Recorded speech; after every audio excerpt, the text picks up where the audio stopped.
हाँ महाराज जी, क्या विषय है और क्या आगे की रणनीति रहेगी? हाँ, गोचर भूमि की रक्षा होनी चाहिए। इस गोचर भूमि के लिए स्वामी जी महाराज ने बहुत प्रयत्न किया। इसको बचाने के लिए किसी प्रकार ये गोचर भूमि बचे, इस गोचर भूमि के लिए संत महात्माओं ने और अच्छे अच्छे संतों ने चेष्टा करी है और यहाँ रह करके बचाया है। इसको जनता को इस गोचर भूमि को बचाने में पूरा प्रयत्न करना चाहिए। किसी प्रकार से ये गोचर भूमि नष्ट न हो और ये गोचर भूमि के द्वारा गाय का काम चलता रहे, गाय चरती रहे। गाय के लिए ये गोचर भूमि छोड़ी है या आउंटन और किसी कॉलोनी बसाने के लिए नहीं छोड़ी है। जिन्होंने ली है उन्हें गाय के लिए गोचर भूमि ली थी। उसका इस प्रकार से हत्यानाश नहीं करना चाहिए।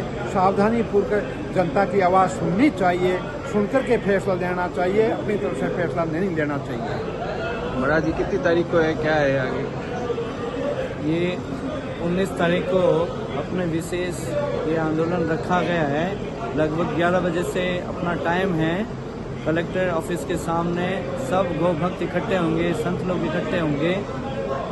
विशेष ये सब प्रशासन से, सब लोगों से कहना है कि आप राजस्थान में बीकानेर के वासी हैं और बीकानेर में जिन महापुरुषों का नाम पवित्र मुख से आप जिनका नाम लेने से मुख पवित्र हो जाता है, श्रद्धेय स्वामी राम सुखदास जी महाराज, उनकी ये बिनासर की गोचर भूमि और उस समय बंसीलाल जी राठी के द्वारा, महाराज जी कहने पर बंसीलाल जी राठी के द्वारा 10,000 रुपये के चांदी के सिक्के स्वयं गंगा सिंह जी महाराज को दे करके ये गोचर भूमि खरीदी गई है। जैसे और गोचर भूमियाँ है वैसे ये गोचर भूमि नहीं है, ये प्राइवेट और खरीदी हुई स्वयं की गोचर भूमि है। गाय के लिए खरीदी गई है और महाराज जी ने स्पेशल गायों के लिए खरीदी गई है। तो ये गोचर भूमि कोई ऐसे नहीं है कि कोई सरकार की हो या कोई नगर निगम की हो या कोई हर कोई इसमें कोई कब्जा कर ले, कोई रोडे काट ले।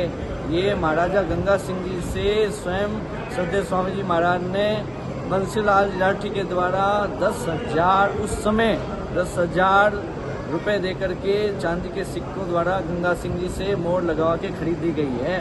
तो शहरवासियों में जो पदाधिकारी है उन लोगों को कहना है कि आप लोग शहर के ही हो, शहर की उन्नति चाहते हो। महाराज जी कहते थे यहाँ से जो नागौरी हवा आती है, ये जो इतनी गोचर अपने रखी है, तो इसमें पर्यावरण कितना सुंदर है, कितनी सुंदर हवा चलती है। बीकानेर को यहाँ से नागौरी हवा चलती है तो बीकानेर वासियों को लाभ होगा, शुद्ध वायु मिलती है। जब यहाँ पेड़ ही नहीं रहेंगे, गाय नहीं रहेगी, तो क्या बीकानेर को जहरीली वायु से ये जो वायु प्रदूषण हो रहा है, ये जो वाहनों का, तो बीकानेर को मरवाना है क्या? बीकानेर के ऊपर कितना ये वायु का प्रकोप हो रहा है। पर्यावरण भी खतरे में है, जीव जंतु भी खतरे में है और कितनी निर्दयता की बात है। अगर ऐसा हो जाता है तो कितनी निर्दयता की बात है कि पशुओं के ऊपर हत्या का ये पाप चढ़ेगा, वृक्षों को काटने का पाप चढ़ेगा और गायों को रहने का स्थान छीना जा रहा है। एक गाय बैठे, महाराज ने कहा उतनी अगर भूमि भी कोई गाय के लिए छोड़ता है तो उसको महान पुण्य प्राप्त होता है, उसकी कल्पना नहीं कर सकती। और गाय बैठती है उतनी भी भूमि को अगर गोचर भूमि कोई हड़पता है तो गाय के शरीर में जितना रूह है उतने 1000 वर्षों तक वो व्यक्ति नरकों में वास करता है। इसलिए गायों की जगह को छीना नहीं, सब इकट्ठे हो, सब एकजुट हो और सब पदाधिकारियों से, बड़े लोगों से सबको निवेदन है कि आप लोगों को गाय की गोचर भूमि की रक्षा के लिए आगे आना चाहिए। ऐसी बात नहीं गाय नहीं, गायें खूब है, जीव जंतु है, पर्यावरण है, इन सब की रक्षा का भार हम सब के ऊपर है। हम सब इस भूमि के संतान हैं और महाराज जी का संकल्प था इस भूमि के लिए।